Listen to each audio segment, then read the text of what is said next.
Behind every classroom, hallway, and campus tradition are people whose stories often go unheard. This Christmas season, we take a moment to listen to the voices of those who serve the university with dedication, humility, and heart. Through these interviews, we get to know not just their roles, but their journeys, families, challenges, and dreams. As we share this season of giving, may their stories remind us that respect, gratitude, and compassion are the greatest gifts we can offer. Hello guys, I'm Ashley and Kuya, okay lang po ba ma-interview kayo? Okay.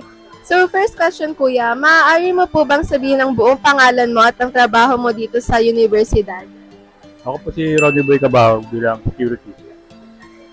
Next po, taga saan po kayo originally? Taga rito, Dasma ko. Next po, gaano na po kayo katagal nagtatrabaho sa Lasal? 3 years. Maaari mo po bang ikwento tungkol sa pamilya mo? Ilan po mga anak ninyo? Kung meron. Meron akong 2 anak. Isang asawa. Kailan at paano po kayo nagsimula magtrabaho dito sa universidad? Since 2022. After pandemic.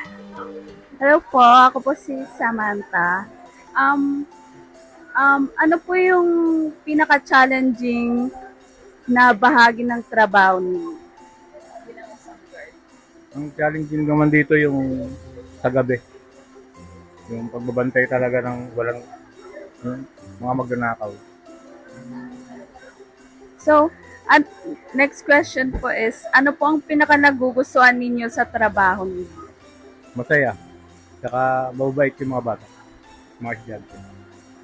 Wala po naman makukulit. Meron naman. Sa last question po, kung maaari po kayong magbigay ng isang payo sa mga kabataan, ano po iyon? Mag-aral ng mabuti at sumunod sa magulang. Yun lang ang tinatawag. This Christmas, we are reminded that every story matters and every act of kindness makes a difference. Maraming salamat at maligayang Pasko!